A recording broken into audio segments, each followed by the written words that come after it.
Emang betul, kita tuh butuh pemain basket tuh yang tinggi banget. Teman-teman timnas yang mungkin tingginya seperti Prastawa juga bisa jadi bintangnya tim nasional. Sempat ada kekhawatiran kah? Kenapa pilih dia? Dia kan kecil, dia kan pendek. Orang tua sebagai pebasket, ini sebagai motivasi kah atau sebagai beban nih? Ya bunda dari kecil sampai SMA sama bunda dilatihnya. Pas udah di pro tuh kebetulan ayah yang latih. Ayah. Dia cuma bilang, udah main kayak kamu biasanya aja, jangan beban. Kita kemarin tuh baru ketemu anak di daerah Kerinci, laki-laki tingginya itu sudah 190-an, dia masih kelas 6 SD. Tantangan Pak ketika turun ke lapangan, ini cewek bisa apa? Kita pasti menyerahkan kepada yang profesional. Kalau dia bilang, Bu Sekjen ini ada ini bagus, anak ini luar biasa skillnya begini, tugas saya. Begitu ada, saya bawa, saya oke, saya hadapi. Ini sempat diusung namanya untuk menjadi bakal calon anggota XO PSSI ya? Waktu itu pernah, aduh, aduh pengen nangis.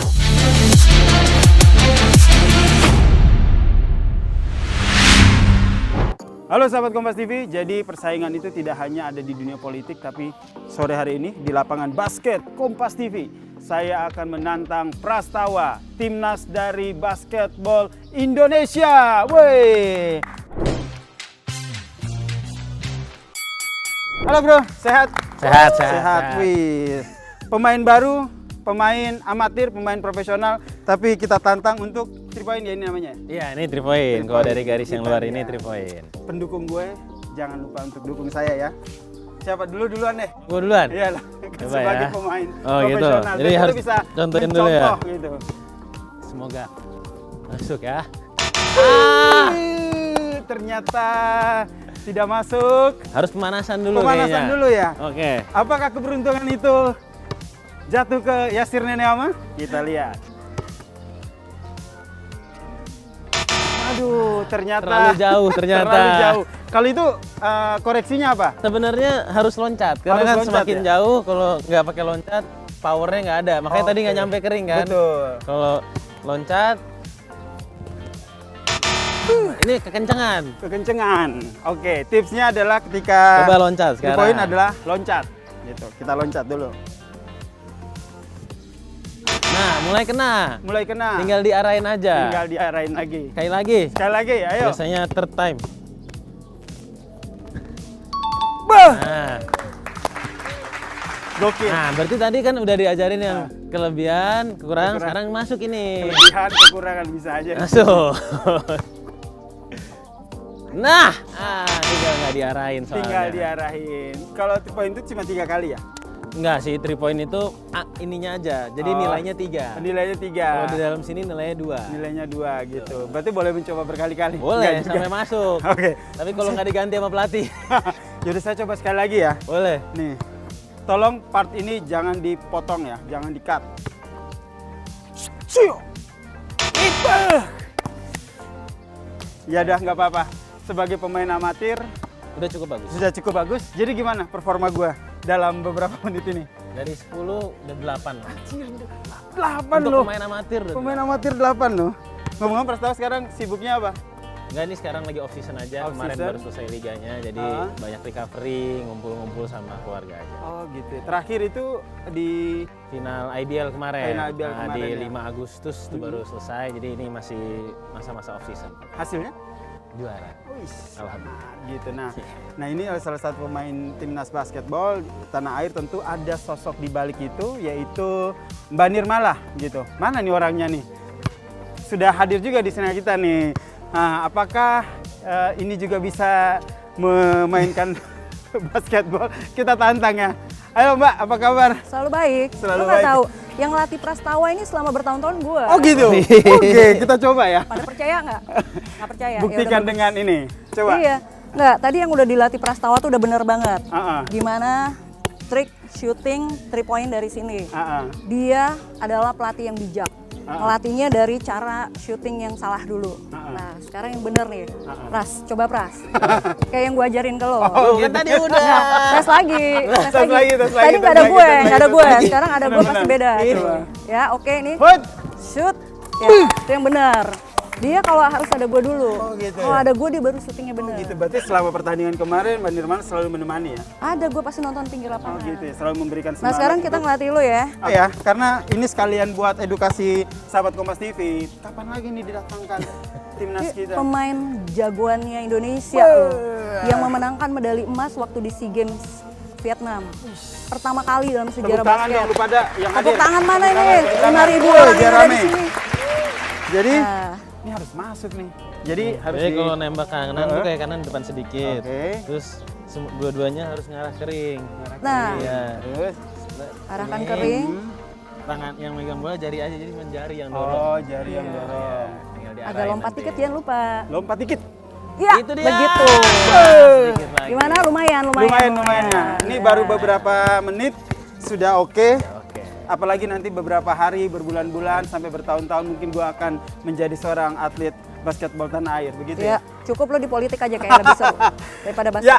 Oh, latihannya udah, mainnya udah. Nanti kita Oke. akan lanjut ngobrol. Kita bahas soal bagaimana basketbol, permainan atau olahraga basket di tanah air. Ini katanya nih lagi agak mulai berkibar ini ya. Oh iya dong, Nah bola ini yang basket nanti harus akan selalu kita berkibar. kulik. Dan apakah permainan basketbol ini ataupun olahraga basket ini masih identik dengan olahraganya orang kaya? Enggak juga ya. Kita bahas Kita bahas nanti. Ayo lanjut ke lapangan. part yang lain. Nah, ini kita sudah ngumpul di sini. Nih saya mau buka dulu nih.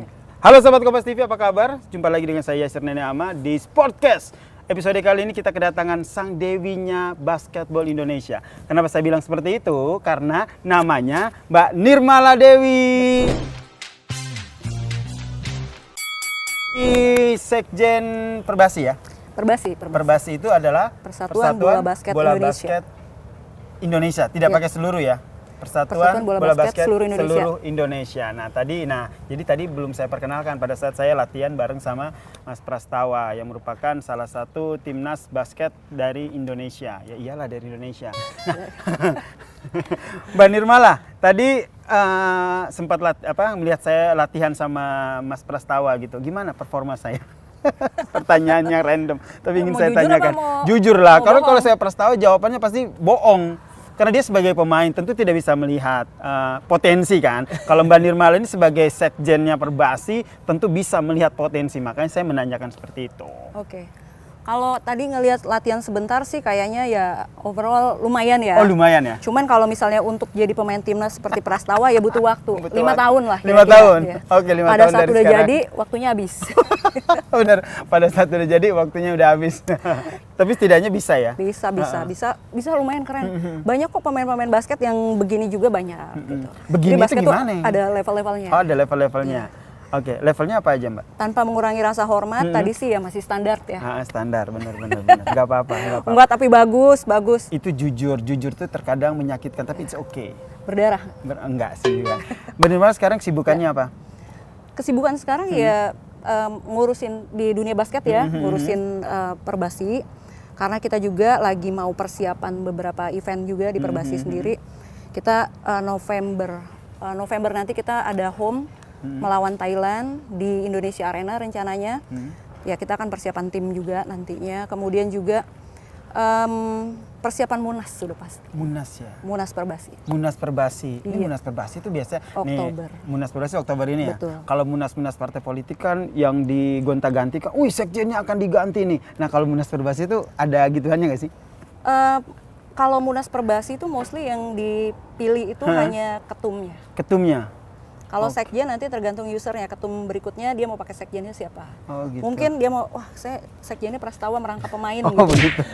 Jadi kali ya Tapi Pras, posisinya ya. Mbak Nirmala aman ya untuk sekjen periode selanjutnya? Saya nggak tahu karena itu nanti balik lagi ke ketum terpilih, usernya maunya siapa. Oke. Pokoknya prinsipnya kita kalau dipercaya kita jalanin Kita sebaik-baiknya. jalani. Yaudah saya ke Mas Prastawa.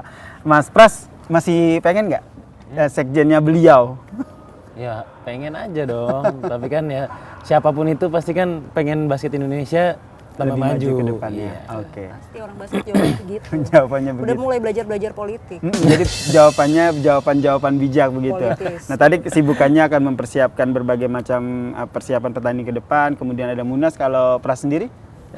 Ini kita, ya itu tadi kan ada home di Indonesia Arena itu. Nanti pastinya akan ada timnas juga pemanggilan kan. Kita bakal harusnya kalau masih dipanggil, insya Allah ada training camp dulu mungkin untuk menghadapi itu. Kita ada keluar dulu baru tanding home. Tapi sebelum itu kita liga lokalnya bakal ada turnamen All Indonesian. All Indonesian. Jadi nggak ada pemain asing. Kalau kemarin kan kita pakai pemain asing. Nah, ini dari tanggal 22 sampai tanggal 6 ini nanti nih 22 September sampai 6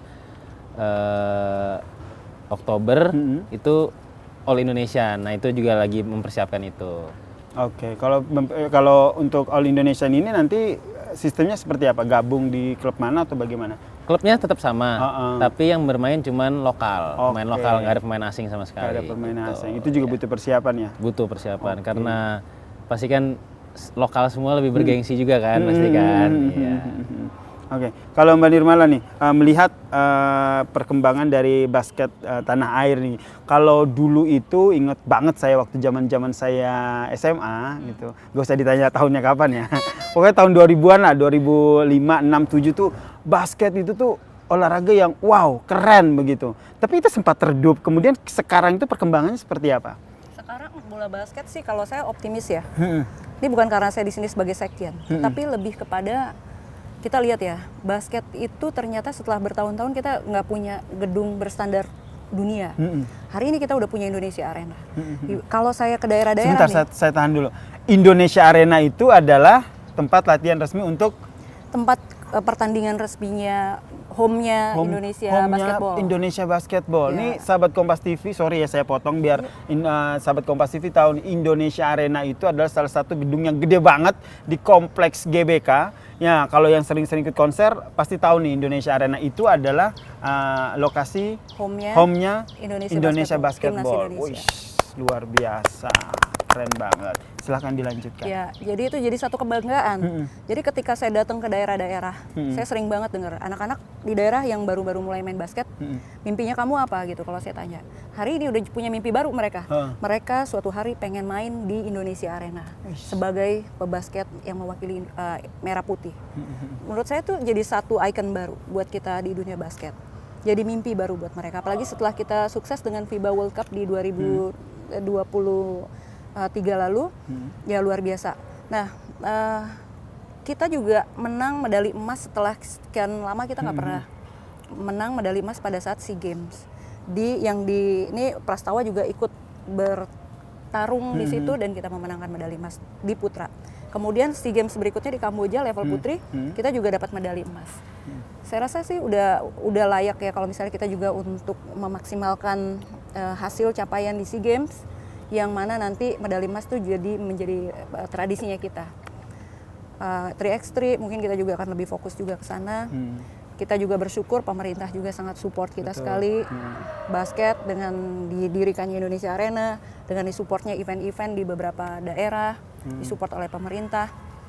Bikin yang namanya basket ini sekarang lebih hype lagi, lebih banyak juga orang tuh pengen banget jadi kayak Prastawa. Betul. Prastawa nih kalau ke daerah, ke tempat anak-anak basket, jadi rebutan. Jadi rebutan. Iya, karena emang dia Artis bintang. bro.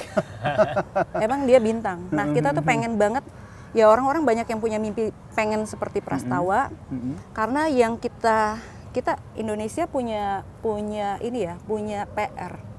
Ketika kita mau ngumpulin komposisi timnas untuk bertanding, PR-nya orang Indonesia apa? Di size-nya kita. Kenapa hari ini saya ngajak Prastawa nih, pengen juga, mudah-mudahan ini bisa menginspirasi semua anak-anak basket. Emang betul kita tuh butuh pemain basket tuh yang tinggi banget.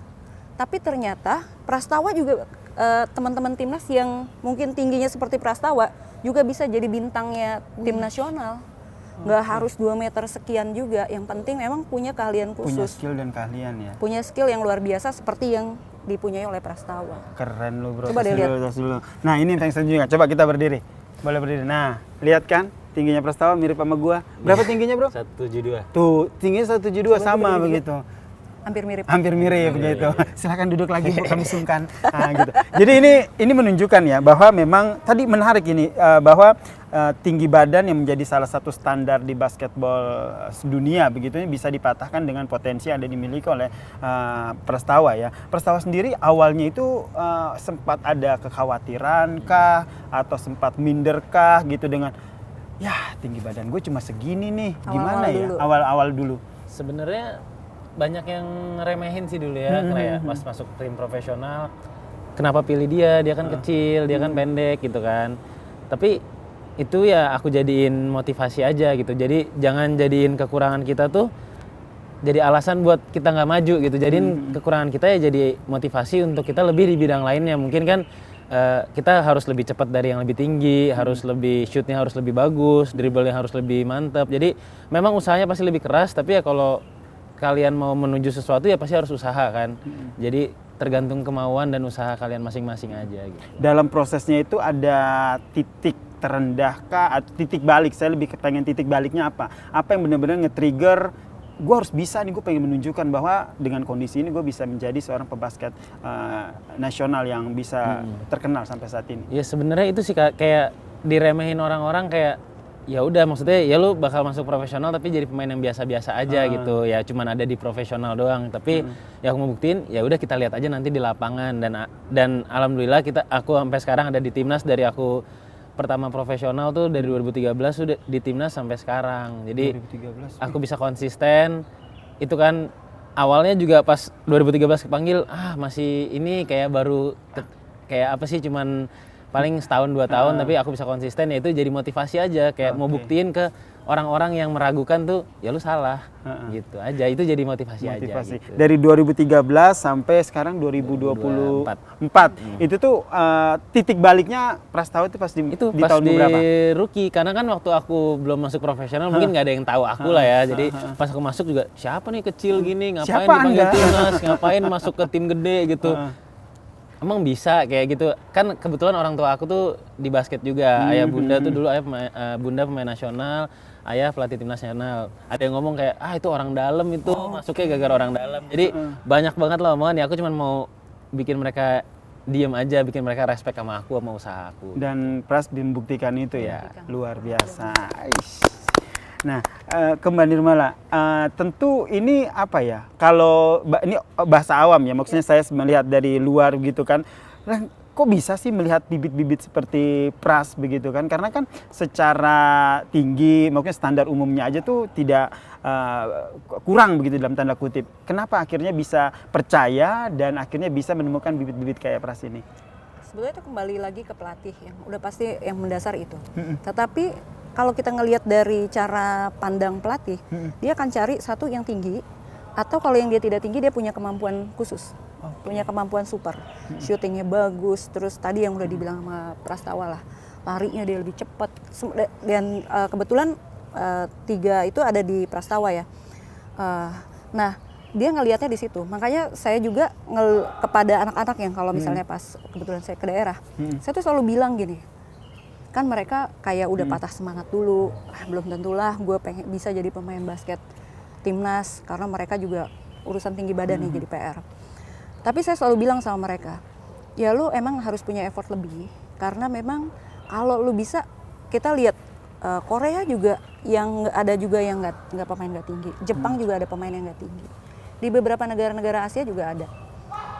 Artinya kalau mau bisa seperti Prastawa ya kerjanya harus lebih kencang, lebih keras, lebih ekstra.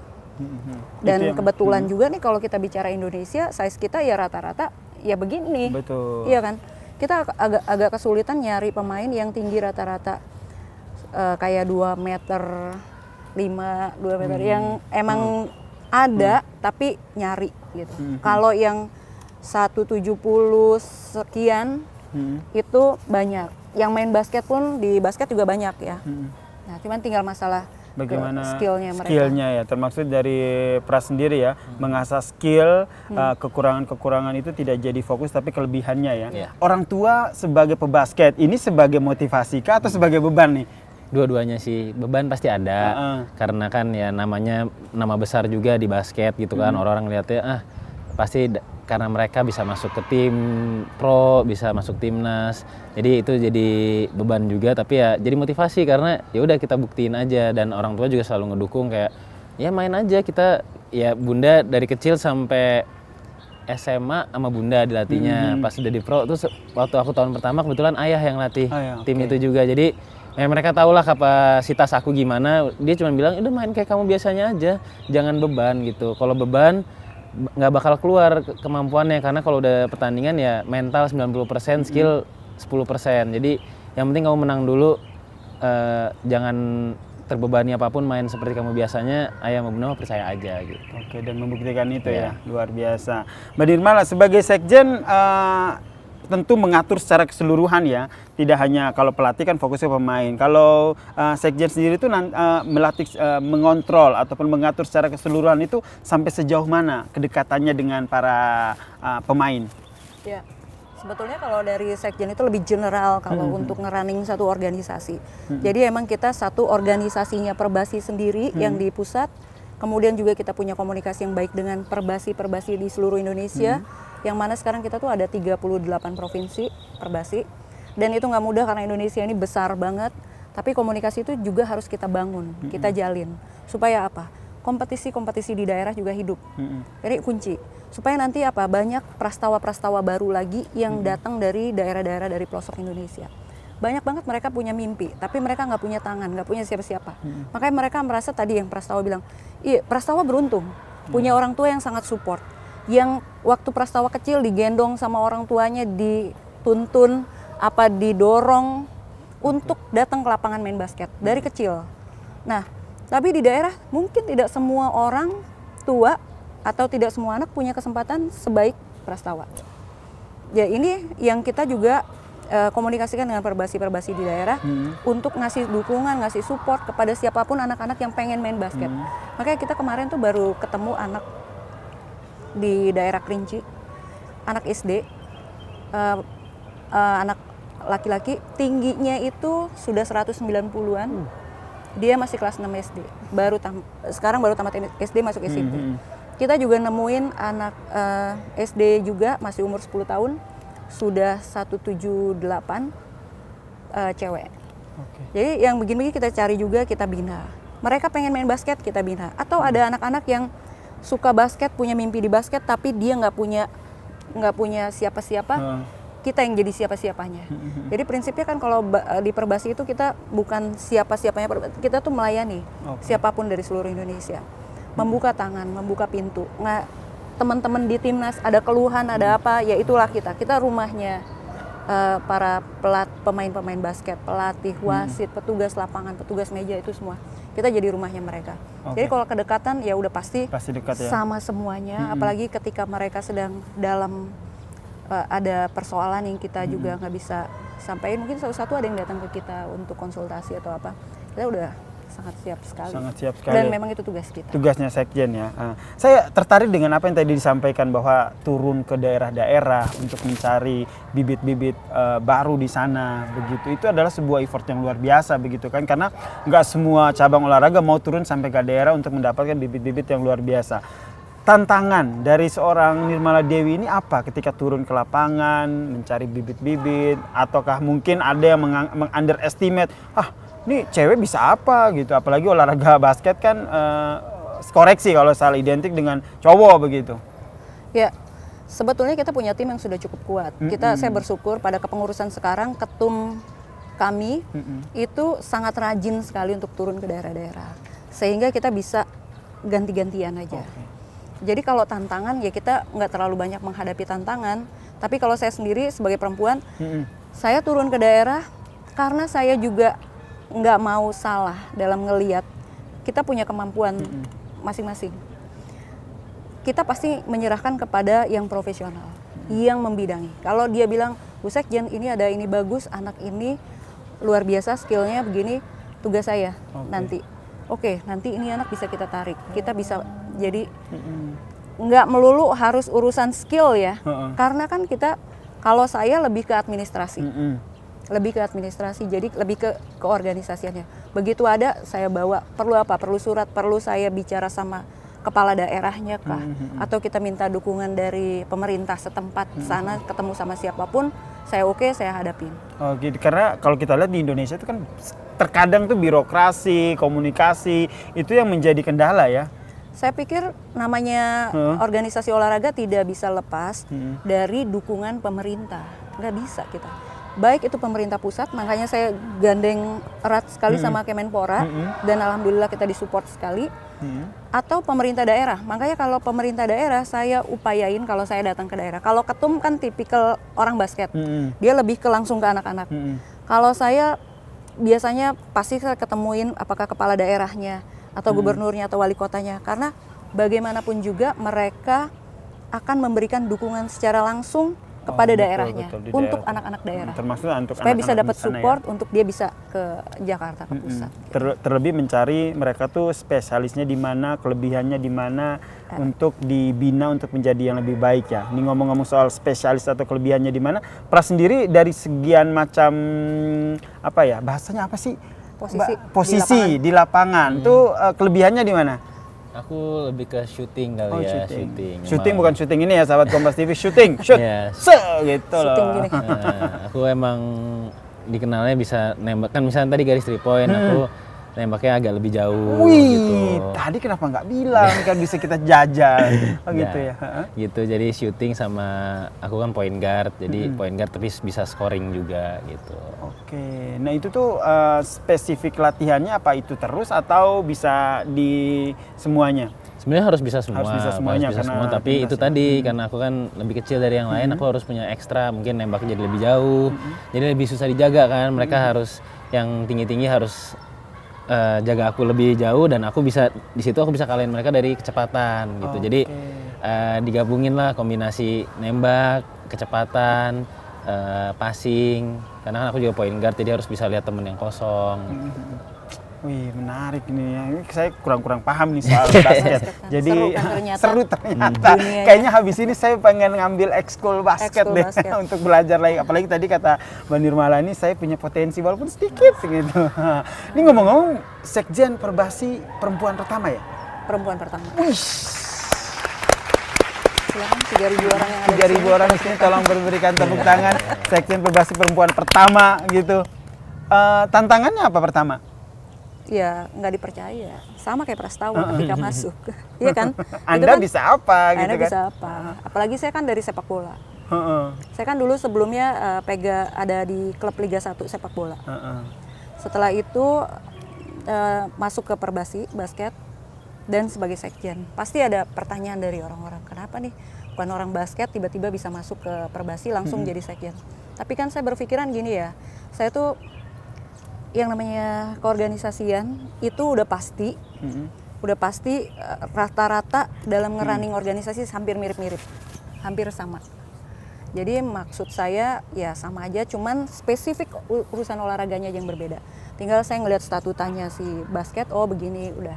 Menurut saya dari pribadi personal saya nggak merasa ada tantangan yang sangat berat, tapi dari eksternal ya ada ketidakpercayaan. Dan alhamdulillah hari ini saya bersyukur sekali. Teman-teman basket baik yang di daerah, di pusat, dimanapun mereka bukannya udah mulai percaya, mereka sangat support sekali dan mereka kayaknya udah jadi kayak tim kerja banget. Ya. Dan akhirnya Mbak Nirmala ini berjasa di dunia olahraga, akhirnya meraih penghargaan Lintas Politika Award 2023 ya. Waduh. Wah, ini kita ada contekannya. Jadi ada ya? Kok bisa ya? Ada ini tuh, produser saya udah mengcapture itu, tapi cuma ditulis itu doang karena pengen Mbak Nirmala yang menceritakannya sendiri. Ya, saya bersyukur aja diberi penghargaan, dipercaya, dianggap mampu sehingga diberikan penghargaan, menerima award dari Lintas Politika Indonesia. Itu konteksnya sebagai sekjen Perbasi yang pada saat saya menjadi sekjen, timnas basketnya dapat medali emas, putra dan putri. Konteksnya itu begitu. Tapi sebetulnya bukan karena kerja saya, mau kasih tahu lagi, bukan karena kerja saya, tetapi ini lebih kepada kerja semua tim. Karena yang namanya timnas, dia juga nggak akan bisa achieve kalau pada saat mau persiapan pertandingan diganggu sama urusan-urusan administrasi yang seharusnya bisa di backup sama yang lain. Dan urusan administrasi juga nggak bisa, walaupun dia bagus, tapi timnasnya nggak maksimal gitu. Jadi saya rasa semua pihak yang ada ya terhadap hasil itu mereka cukup punya andil masing-masing di posisi masing-masing. Sama kayak di lapangan, Pras ada di posisi point guard, ada di posisi apa yang lain, ada yang posisinya pelatih, ada yang posisinya utilities bahkan gitu kan. Sama kita juga di Perbasi juga gitu, ada yang posisinya ketum, memang dia suka basket dan dia sibuk nyari bibit, ada yang posisi sekjen, saya lebih ke government relations, saya lebih kepada administrasi juga. Jadi ada pada posisi masing-masing itu ada fungsi sehingga memberikan hasil maksimal. Maka tak heran ya, ini sempat diusung namanya untuk jadi bakal calon anggota XO PSSI ya? Waktu itu pernah, aduh, aduh pengen nangis ya. Itu gimana tuh ceritanya? Saya itu sebelum masuk ke Perbasi, saya sempat mengajukan diri untuk ke Exco PSSI. Tapi saya nggak lolos waktu itu. Nah setelah sudah di Perbasi, pada saat Pak Erik pemilihan lagi, saya juga diusulkan oleh beberapa asprof di sepak bola untuk kembali masuk menjadi Exco PSSI. Tapi kan saya tuh sekjen Perbasi. Saya pikir saya nggak mungkin sebagai sekjen Perbasi, tapi saya juga di Exco PSSI.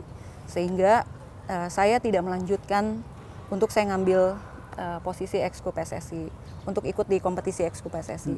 Jadi saya fokus lagi kembali ke bola basket. Walaupun saya sama Pak Erik sampai sekarang masih satu tim dan kadang-kadang kita juga diskusinya campur-campur, kadang diskusi bola, diskusi basket, diskusi bola, ya nggak apa-apa. Itu jadi keputusan yang berat ya? Waktu itu, ya cukup lumayan. Tapi apa yang akhirnya meyakinkan seorang Nirmala Dewi bahwa enggak, jalan saya di Perbasi? Sebetulnya sih lebih kepada tanggung jawab ya. Saya jalan, kalau bicara mengenai jalan saya ikut aja. Tapi lebih kepada tanggung jawab. Karena tanggung jawab saya hari ini lagi di Sekjen Perbasi. Jadi saya harus fokus sampai Perbasinya berakhir dengan sangat baik pada Munas nanti. Ya, kalau kita bicara cabur lain, sekarang saya bilang tadi saya satu tim sama Pak Erik juga kebetulan. Ya Pak Erik juga kayak di FIBA Board Members di basket, dan beliau juga ketum PSSI. Ya kadang kita diskusi keduanya. Karena beliau juga tahu saya pernah di sepak bola, jadi kadang kita diskusi sepak bola, kadang diskusi basket. Gitu. Ya saling support. Jadi saya pikir ya udahlah, dua-duanya juga tetap bisa nyumbangin pikiran melalui ketum ya, tapi pilihannya ada di basket. Tapi hari ini tetap di basket. Kita ke Pras nih. Nggak dianggurin ya, tapi penasaran aja sama ceritanya. Pras, ini soal melihat perbasketan tanah air gini kan. Mungkin saya tidak terlalu into begitu dengan dunia perbasketan. Jadi tidak awam, tapi dirimu sendiri melihat perkembangannya ini sejauh ini seperti apa? Perkembangannya jauh ya dari aku dulu kan pas kecil nonton gitu ya, sempat yang hype banget, terus sempat redup, terus setelah yang sebenarnya titik baliknya mungkin setelah kita dapat emas gitu ya, kayak banyak dunia tuh ngelihat oh Indonesia bisa dapat emas di SEA Games gitu, pemain-pemain asing juga pada ngelihat Liga Indonesia sekarang, terus jadi tim ada yang baru lagi, kita dapat 2 tim baru, jadi liganya tambah bagus, tambah berkembang gitu kan. Jadi menurut aku ini perkembangan yang baik banget lah buat basket Indonesia. Terus kita jadi host Indonesia di World Cup, punya Indonesia Arena yang dulu waktu aku kecil ya main di Hall A aja udah seneng. Ini gimana sekarang ada Indonesia Arena gitu kan. Jadi aku sih berharap banget, kayak aku juga selalu kalau misalkan ke daerah-daerah gitu kan bilang siapa yang mau jadi kayak Prastawa gitu, jangan jadi kayak aku, harus jadi lebih dari aku, karena kalau kita mau lebih baik lagi ya harus lebih baik dari kakak-kakaknya yang sekarang di timnas dong. Gitu. Jadi targetnya jangan jadi kayak aku, harus ngalahin aku bilang gitu. Jadi itu yang selalu aku bilangin, karena kalian udah punya fasilitas, udah punya tadi Perbasi datang ke daerah yang dulu mungkin orang nggak ada gitu ya. Pernah kesana ya. Jadi aku ngeliatnya udah bakal semakin maju, dan itu tadi orang-orang bilang gold medal di SEA Games, kita waktu itu bilang nggak mungkin, tapi ternyata mungkin kan, ya. Cuman butuh waktu. Betul. Nah jadi nantinya untuk kedepannya mungkin kita bisa nyampe ke World Cup, nggak ada yang tahu kan, yang penting butuh waktu, bukan nggak mungkin. Gitu. Nah tantangannya adalah mempertahankan itu kan. Betul. Nah Yang dilakukan sama timnas ini apa nih sekarang mempertahankan gitu? Karena mempertahankan itu cenderung lebih susah begitu. Kalau timnas mungkin dari sistem mungkin masih sama-sama aja, TC-nya sama. Ngelihat pemain-pemain baru sekarang gimana, pemain-pemain muda yang di liga bermain bagus gitu bisa dicoba di timnas untuk bersaing lagi sama yang udah di timnas itu kan. Jadi karena persaingan itu pastinya bakal nanti bikin basket Indonesia lebih bagus lagi karena kalau nggak ada persaingan kan yang udah di atas bakal di atas terus, tapi kalau ada yang nusuk ke atas, yang di atas ini mau nggak mau tetap harus ke atas lagi gitu. Jadi itu sih. Jadi mungkin dari timnasnya yang muda-muda diajak untuk masuk ke TC yang berikutnya. Yang baru ini nih. Merasa punya tantangan ataupun pesaing-pesaing nggak sih? Banyak sih sekarang yang muda-muda, banyak banget yang bagus-bagus, berpotensi banget ya, itu jadi tantangan tersendiri buat aku yang jangan sampai digeser ya. Iya, jadi itu aku harus jadi lebih baik lagi. Bener kan. Nah, itu aku bilang persaingan dibutuhin banget untuk memajukan basket Indonesia. Oke. Nah, ini sebenarnya beralih ke pertanyaan selanjutnya ke Mbak Nirmala nih. Kompetisi. Ini kan kalau kita lihat ini kan banyak dengan ingin mendapatkan pemain-pemain terbaik harus ada kompetisi, ada liga sehingga kita bisa tahu kan potensi mereka. Nah, kompetisi atau liga basket di tanah air sendiri ini sekarang tuh progresnya sudah sejauh mana? Kalau liga kita udah punya liga profesional IBL yang udah luar biasa sekali. Sekarang juga kita udah pakai sistem home and away, di mana pada saat dia main di home-nya mereka masing-masing, daerah-daerah juga udah semakin hidup mendukung tim dari daerah masing-masing, dan itu satu terobosan yang luar biasa. Kalau untuk putri ya kita masih punya PR untuk Liga Putri, tetapi ini bukan sekedar PR, tetap kita akan coba pikirin.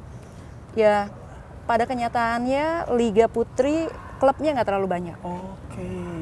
Yang ada di Indonesia nggak terlalu banyak. Tapi tenang, ini bukan cuma masalah Indonesia. Masalah hampir seluruh dunia? Hampir seluruh dunia sama. Sehingga makanya kayak kemarin kita bikin Liga Putri bersama dengan negara-negara Southeast Asia, kayak sama Thailand, karena mereka juga punya persoalan yang sama.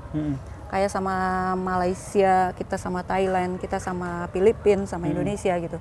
Jadi kita main bareng tim-tim putrinya untuk supaya pemanasan kita menuju SEA Games. Jadi kita bikin liga-liga begitu.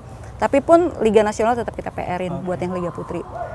Ya, ini yang gitu. tengah dilakukan ya. Nah, kalau kita berbicara nih, tolak ukurnya saya biasanya timnas, pemain timnas nih. Biasanya kalau pemain timnas itu kan ada pemain naturalisasi gitu. Nah, kalau di dunia perbasketan tanah air, ada nggak itu?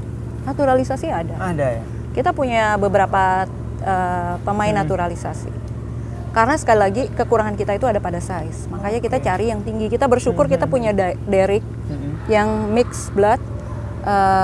Ayahnya Afrika, ibunya Indonesia, tingginya luar biasa, dan sekarang lagi sekolah di Amerika, mendalami basketnya juga, dan akan siap kita panggil ketika timnas kita perlu. Dan pemain naturalisasi juga kita ada, yang main sekarang di lokal, ataupun pemain naturalisasi yang masih di luar, yang nanti ketika timnas kita butuh kita bisa panggil. Apakah nanti kita akan perlu pemain naturalisasi lagi? Kita lihat situasi perkembangan nanti. Kita juga lagi ngintip-ngintip negara-negara lain, mereka punya siapa aja, regulasinya bagaimana, apalagi kalau untuk SEA Games, apakah mereka membolehkan untuk pemain naturalisasi bertanding atau tidak, kita lihat lagi, baru nanti kita pikirin. Tapi di naturalisasi ada dan sangat butuh sekali basket. Sangat butuh. Karena ini kalau kita lihat beberapa artikel ada yang menulis bahwa naturalisasi jadi salah satu cara untuk dongkrak kinerja tim basket putri Indonesia. Ya, putra dan putri sama. Putra dan putri. Betul, putra dan putri sama. Jadi kalau kita bicara pemain naturalisasi, karena kita kekurangan yang tinggi ya, pemain tinggi. Jadi kita emang harus cari dulu untuk awal. Untuk awal ya. Tapi kan tadi saya bilang bahwa kita juga akan tetap ke daerah-daerah nyari anak-anak. Kenapa harus dari anak-anak? Karena dia harus dilatih dari kecil, seperti Prastawa yang udah latihan dari kecil. Dia bisa hari ini karena dari kecil, bukan mendadak tiba-tiba udah gede. Tiba-tiba langsung jago gitu ya. Iya, tiba-tiba jadi hostnya. Superhero kali ya. Tiba-tiba jadi hostnya podcast, terus langsung jadi pemain timnas gitu kan. Nah, itu. Saya disindir nih tiba-tiba jadi pemain basket begitu. Tapi ini penting ya, karena ini saya ingatkan kepada teman-teman sportcast yang nonton bahwa semua itu butuh proses gitu. Jangan sampai proses itu tidak dilalui malah instan sehingga kualitasnya pun juga nggak oke. Gitu kan. Betul. Nah, Pras, terganggu tidak, terusik tidak dengan adanya pemain naturalisasi? Enggak. karena malah aku bersyukur karena dari dulu kita kalah karena Filipina aja naturalisasi udah dari tahun berapa. Kita kalah selalu di naturalisasinya, kita lagi gini ya naturalisasinya yang bikin dia menang. Nah, terus Thailand pun ada, Jepang ada, Korea ada. Jadi dan mereka memang apalagi negara Southeast Asia juga, Asia pun masih butuh pemain gede gitu. Jadi dengan adanya naturalisasi kemarin, kita dapat emas kemarin ya itu. Karena kita udah bisa mengimbangi naturalisasinya negara lain juga gitu. Jadi kalau aku nggak terganggu, malah aku mungkin kan dia di sana culture-nya gimana, aku belajar dari dia gimana bisa culture di sana gimana sih, kok bisa banyak pemain bagus-bagus banget, basicnya apa sih gitu-gitu. Jadi aku belajar sih, aku nggak terganggu sama sekali, malah aku bersyukur dengan. Oke, nah ini dengerin nih yang nonton podcast ini jangan sampai negative thinking, karena terkadang pemain naturalisasi itu dianggap tidak Indonesia banget lah, tidak cinta tanah air banget lah. Nah, terkait dengan berita-berita kayak gitu, apa yang ingin disampaikan untuk membungkam hal itu, Mbak Nirmala? Sebenarnya begini loh, karena saya ngawal proses naturalisasi rata-rata pemain basket. Ketika mereka sedang menjalankan proses naturalisasi, dengan mereka melepas kewarganegaraannya mereka menjadi warga negara Indonesia, itu udah satu effort yang nggak mudah. Bayangin mereka harus berpisah kewarganegaraan dengan keluarganya mereka. Kayak Prastawa misalnya harus dinaturalisasi, berat kan? Ini satu tantangan satu. Yang kedua, mereka harus melawan bahkan mereka harus berjuang bukan untuk negaranya, tapi untuk negara barunya. Ini juga satu tantangan. Sampai pada akhirnya ketika saya ngawal naturalisasinya BIN sebagai contoh, itu BIN itu udah Indonesia banget. Pada saat Brandon Jawa tuh waktu SEA Games, saya kasih bocoran. Waktu itu dia kalau nggak salah pinggangnya lagi sakit gitu ya. Saya bilang hampir mungkin waktu itu dokter 50-50. Tapi saya tahu Jawa tuh bilang, saya harus main. Untuk merah putih saya harus main. Kalaupun hari ini setelah main saya cedera dan nggak bisa main sama sekali, untuk merah putih saya nggak apa-apa. Itu keluar dari seorang pemain naturalisasi. Itu keluar dari mereka. BIN juga sama. Jadi BIN itu kita tahu juga, dia pun untuk merah putih. Dia lihat sendiri deh, saya udah nggak bisa, saya speechless kalau ngeliat gini. Gimana bertarungnya, berjibakunya si BIN itu kalau main kan rajin banget kan, gigih banget. Nah itu luar biasanya dia. Begitu juga Bolden juga sama, dia sangat merah putih sekali. Jadi kalau kita bilang bahwa tim naturalisasi itu tidak Indonesia banget, ternyata Indonesia salah ya. Mereka juga punya rasa memiliki, mereka juga punya jiwa semangat juang untuk merah putih. Jadi proses naturalisasi itu saya ngelihat ada. Meskipun begitu, mimpi anak-anak Indonesia juga nggak boleh kita patahkan. Yang mereka udah bertarung, tiba-tiba nanti ketika seleksi dikalahkan oleh tim naturalisasi, juga nggak bisa kita gituin. Jadi kita juga tetap harus selektif, nyari anak-anak daerah yang memang mau maju, ayo. Jadi justru seperti Prastawa bilang, ini jadikan satu kompetisi. Di luar lapangan basket, bahwa gua bisa, kenapa lu harus nunjuk naturalisasi? Karena skill gue cukup mampu. Nah, tunjukin bahwa memang skill itu yang menjadi salah satu tolak ukur dalam memilih timnas, line up timnas begitu. Nah, sebagai sekjen nih, hampir semua olahraga, mungkin basket juga begitu, tidak lepas dari yang namanya perpolitikan di situ. Nah, seorang Nirmala Dewi ini melihatnya seperti apa? Ya. Perpolitikan ini dalam artian kayak, wah ini harus ada, gak bisa nih harus pemain ini yang masuk, lobby lah dan sejenisnya. Saya rasa ya kalau bicara politik, tidak ada yang bisa lepas dari urusan perpolitikan. Dengan saya misalnya mengunjungi satu daerah, saya ketemuin dengan kepala daerahnya, minta tolong disupport, itu bagian dari politik menurut saya. Kalau kita bicara teknis basket aja, kita nggak harus ketemu sama kepala daerah, kita nggak harus ketemu sama siapa. Terserah, kita fokus basket, ketemu anak yang bisa main basket, bagus. Kita kasih support, terus kita pergi. Tapi kan gimana pun juga mereka tetap butuh, ketika kita tinggal, mereka tetap butuh dukungan pemerintah daerah. Setuju. Jadi kita juga harus nempelin perbasi daerah sama kepala daerahnya. Minta dukungan, minta support. Apakah itu bukan politik? Itu politik juga. Ini yang ingin saya sampaikan. Sebenarnya tadi saya harap itu keluar dari seorang Nirmala Dewi, ini akhirnya tersampaikan. Jadi sahabat Kompas TV ini jangan sampai menganggap bahwa hal-hal yang berbau politik adalah sesuatu yang negatif begitu ya. Enggak semuanya negatif, nggak semuanya benar, negatif. benar. Kecuali kita memanfaatkan Prastawa untuk kepentingan kampanye. Saya mau maju sebagai apa, saya manfaatin banget untuk urusan timnas nanti dulu Pras, ini dulu misalnya. Nggak ada begitu. Kecuali begitu menurut saya udah nggak proporsional. Betul. Tetapi kalau kita punya hubungan baik dengan semua pihak, terutama pemerintah yang bisa mensupport basketnya, akan lebih baik. Apapun warnanya kepala-kepala daerah di daerah, atau apapun warnanya yang ada di pusat. Selagi mereka support basket, dukung basket, warna mereka akan berubah menjadi warna basket Indonesia. Basket Indonesia. Termaksud menuju ataupun menjaring sampai ke pelosok. Betul. Karena betul. Ini menjadi keresahan saya juga sebagai orang timur begitu ya. Dulu, nih Pras juga harus dengar nih. Dulu waktu saya SD main basket, tahu nggak ringnya tuh pakai ember Mbak, terus dibolongin gitu. Segitunya loh kita pengen main basket dan seawam itu loh kita sama dunia perbasketan gitu. Nah, Perbasi sekarang ini sudah bisa merangkul sampai ke titik itu nggak? Kita berupaya. Saya udah ke banyak organisasi. Yang saya tahu tidak ada organisasi yang sempurna. Walaupun organisasi partai politik, walaupun organisasi ya kayak kita sekarang ada di organisasi olahraga lain, tidak ada organisasi yang sempurna. Justru posisi kita di sini adalah memaksimalkan ketidaksempurnaan itu menjadi lebih baik. Jadi kita bicara Indonesia itu luas, 58 Pengprov. Kita harus satu-satu, sangat besar. Itu baru Pengprov, belum tingkat kabupaten kota.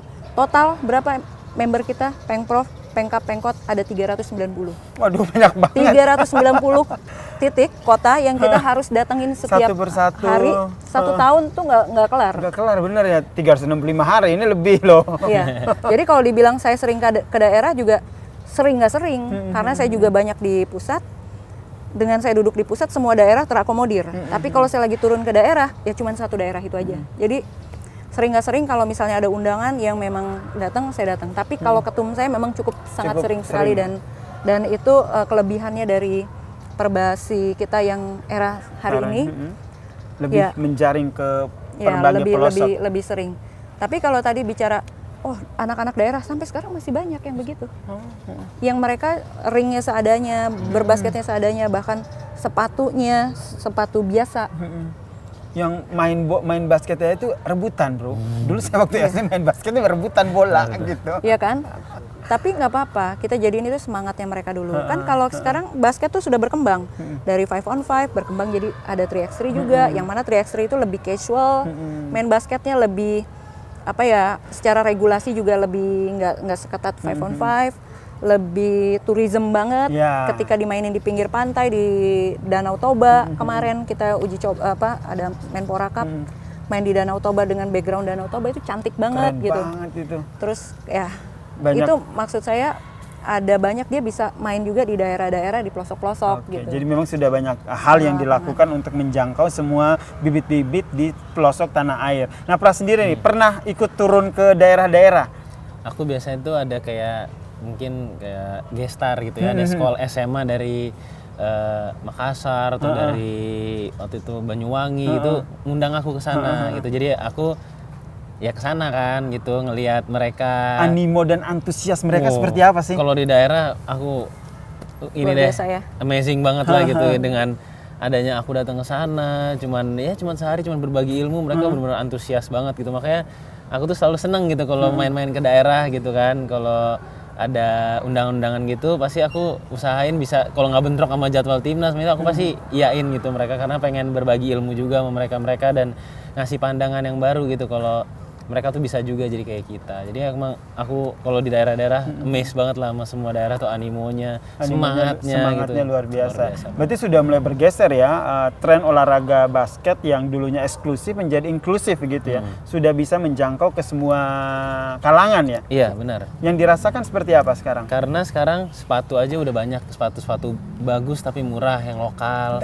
Bola-bola lokal yang bagus tapi murah. Kalau dulu mungkin kan sepatu wah mahal, bola mahal. Kok sekarang udah terjangkau banget. Jadi semua orang udah bisa lah main basket. Terus ada 3x3 yang setengah lapangan pun jadi, udah nggak usah perlu satu lapangan. Kalau dulu 5 lawan 5 harus satu lapangan kan. 3x3 udah ada, jadi lebih terjangkau lah buat yang lainnya untuk merasakan bisa main basket, senang main basket gitu. Oke, nah ini juga menarik, tadi sering ke sekolah-sekolah, sering turun ke daerah-daerah. Kepikiran nggak sih, karena sekarang itu kan keinginan antusias warga untuk berolahraga itu kan sangat luar biasa ya. Kalau kita lihat tenis punya acara hiburan sendiri, apalagi dunia lari juga banyak gitu. Basket akan menuju ke sana nggak? Membuat sebuah event-event yang memang diisi dengan, ya tujuannya adalah sebagai sport tourism dan juga untuk rekreasi. Ya udah pasti, karena kan kita juga di Undang-Undang Kemenpora itu kita masuk di kategori DBON-nya, kategori sport industry, olahraga industri, di mana ya namanya olahraga industri harus ngasih dampak ekonomi juga dengan banyaknya event-event yang dibikin. Seperti contoh pada saat FIBA World Cup 2023 kita bikin, timnas kita nggak bertanding di situ, tapi kita masuk kategori tadi sebagai olahraga industri. Kita gelar eventnya dan kita ketumpahan berkah ya, saya bilang ya, tamu. Kayak salah satu contoh, Latvia itu ngirim hampir 3.000 spektator datang. Wow. Bayangin ya, satu negara ya. Satu negara. Dia ngirim 3.000, mereka tinggal, mereka nginep, mereka jajan, beli apa, dan itu ngasih dampak pasti, secara langsung. Ini kadang orang kan suka berpikir bahwa ngapain kita bikin event besar-besar, untuk apa buang-buang uang negara. Tidak. Kita ngelihat juga kan yang namanya olahraga, teman-teman sekalian ini mesti tahu, yang namanya olahraga salah satu cara mendapatkan pemasukan ya dari mana? Dari event. Jadi ke depan juga kita udah bikin program jangka panjang untuk event-event basket, kita akan undang lagi, tapi nanti bertandingnya sama timnas kita. Jadi kita akan undang tim-tim besar yang punya nilai jual juga, karena kita juga mulai masuk ke industri mengarahnya ke sana. Sejenis exhibition gitu ya? Apakah nanti kalau kayak di bola kan ada FIBA Match Day, kayak gitulah kira-kira. Tapi kan ini nggak ada, FIBA Match Day itu nggak ada, rasanya nggak ada. Jadi kita bikin sendiri program kita sendiri dengan pemain timnas, kita pakai Indonesia Arena, kita datengin tim besar bertanding sama tim kita. Buat teman-teman timnas juga dia dapat sparring. Iya, benar-benar. Buat penonton dia dapat tontonan yang berkualitas, yang baik, yang bagus. Jadi sudah mengarah ke sana ya, bagaimana sport tourism menjadi sebuah sport industri yang memberikan dampak tidak hanya untuk pemain basket, tapi hampir semua lini kalangan masyarakat yang di sana ya. Kemudian Mbak Nirmala, menjalani proses-proses menjadi seorang Sekjen Perbasi ini tentu tidak mudah ya. Tapi ini pertanyaan yang apa ya bahasanya? Pertanyaan yang marginal, umum. Ini juga mungkin akan saya tanyakan ke Pras. Yang memotivasinya tuh apa gitu? Sehingga akhirnya bisa bertahan sampai di titik ini. Saya itu terbiasa, ini saya personal. Saya tuh terbiasa kalau saya bekerja, saya harus mencintai pekerjaan saya dulu. Jadi kalau kita udah cinta sama apa yang kita kerjakan, itu kita udah nggak hitung-hitungan namanya waktu, namanya butuh motivasi lagi, udah nggak hitung-hitungan ke arah sana. Lebih kepada bagaimana ini bisa berjalan sebaik-baiknya dengan prestasi sebaik-baiknya. Jadi kalau dibilang apa, ya itu karena saya cinta. Hari ini saya cinta banget sama basket dan terima kasih juga teman-teman basket seluruh Indonesia juga. Mereka juga sangat support saya sekali, sehingga kita bisa sama-sama ngeblend banget untuk kerja tim. Baik yang di PP, pusat maupun yang teman-teman yang di daerah. Gitu. Kalau Pras sendiri, Mbak Nirmala cinta banget sama basket. Kalau Pras sendiri ya iyalah cinta, orang dia atletnya, masa iya dia nggak cinta sama... Cintanya mah congklak ya. Masa cintanya congklak. Tapi lebih kepada tim pemain favorit deh. Dari tanah air siapa? Main favorit, kalau yang dulu ada... Aku Mario Usang, karena aku dulu sempat nonton dia, terus dapat kesempatan bermain juga bareng dia di timnas gitu kan. Aku belajar banyak dari dia. Sekarang dia udah jadi legend lah gitu kan. Jadi Mario Usang sih kalau pemain favorit. Kalau dari luar? Luar Steph Curry kali ya. Steph Curry. Nah, ini saya tidak tahu itu, tapi nanti saya cek bahwa Steph Curry itu seperti mendingan jujur daripada ntar sok tahu begitu kan. Salah ya? Daripada salah saya gitu. Nah, sama pertanyaan tadi, apa yang memotivasi seorang Pras akhirnya bisa bertahan sampai di titik ini? Ya jelas itu aku emang dari dulu ya ayah bunda gitu kan. Aku emang udah passionnya di basket, aku cinta bola basket. Even kalau aku suka, sebenarnya aku cinta olahraga sih sebenarnya. Dan kebetulan aku kan berkecimpung di basket gitu ya.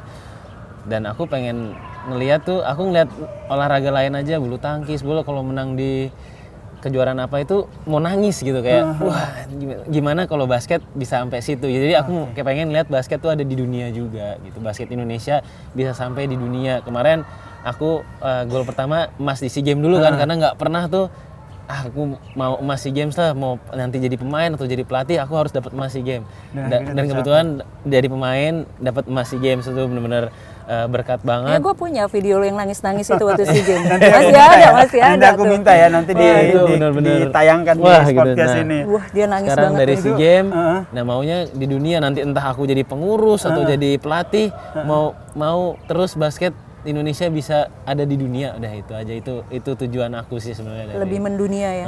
Oke, olahraga Indonesia lah semuanya bisa ada di dunia gitu kan. Nggak cuman basket, nggak cuman yang sekarang mungkin yang terkenal bola, bulu tangkis yang udah di dunia, basket, apapun aku mau pokoknya aku pengen olahraga Indonesia tuh terkenal di dunia gitu. Kita aja sebagai penonton itu ngelihat lagu Indonesia Raya dikumandangkan di negara lain tuh Bangga ya. Bangga dan terharu, apalagi kamu ya waktu itu menyaksikan dan sebagai orang yang ada di lingkaran itu ya. Tapi dengan Olimpiade kemarin kita dapat medali emas juga nangis kan? Iya, itu luar Sama biasa. tuh juga nonton. Mereka yang dapat Yang dapat medali emas kita aja terharu. Iya, terharu kan? Berarti ini membuktikan bahwa sebenarnya Indonesia tuh bisa kan? Itu dia. Bisa. Makanya nih yang nonton-nonton nih yang negatif-negatif minggir dulu ya, deh. Cuman butuh kasih dukungan jalan aja ke orang-orang yang punya positive vibes, yang mau mendukung olahraga Indonesia nih, khususnya basketball yang saat ini kita lagi berdiskusikan, sehingga bisa tetap maju ke depan untuk memberikan yang terbaik begitu. Oke, ini sudah di akhir dan ini selalu saya tanyakan kepada semua narasumber di sini. Pertanyaannya agak old question, tapi ingin saya tanyakan soal filosofi hidup. Nah lo gini. Terus mau duluan nggak, silakan. Kalau aku tuh selalu ya, jangan biarin omongan orang menentukan apa yang kamu lakukan ke depannya. Percayalah sama pilihan kamu sendiri. Kalau Mbak Nirmala apa nih filosofi hidupnya di tengah? Saya itu sini. Oh ini. Ya, sebetulnya kita tuh hampir sama ya, karena menjaga pikiran perjalanan hidup kita menuju stay di arah positif itu tantangan. Tapi sekali lagi saya tidak pernah mau juga sama dengerin kanan kiri, tapi kita lebih kepada apa yang jadi tujuannya kita. Jadi lebih kepada tujuannya saya apa, saya jalanin ke arah sana. Mengenai kanan kiri itu hanya sabotase sesaat ya untuk kita mencapai tujuan. Nggak pernah saya maksudnya nggak pernah saya hiraukan. Fokus sama tujuan. Poinnya fokus pada tujuan.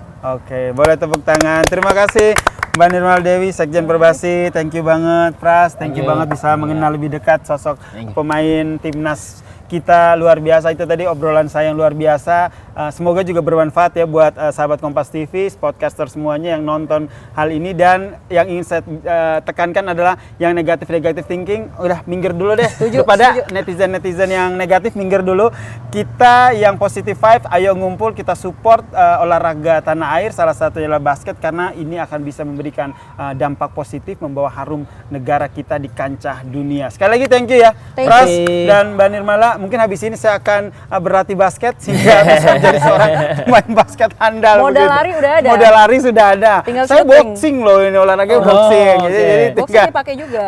Pakai juga dikit. Pras, habis ini kita latihan bareng ya. Boleh. Kita sudahi dulu nih obrolan kita kali ini. Jangan lupa tetap saksikan Sportcast karena episode-episode selanjutnya akan mengundang bintang tamu yang akan memberikan inspirasi tidak hanya soal olahraga tapi juga soal bagaimana kehidupan mereka dan juga gaya hidup mereka. Yasir Nene Ama pamit, sampai jumpa, salam Kompas TV.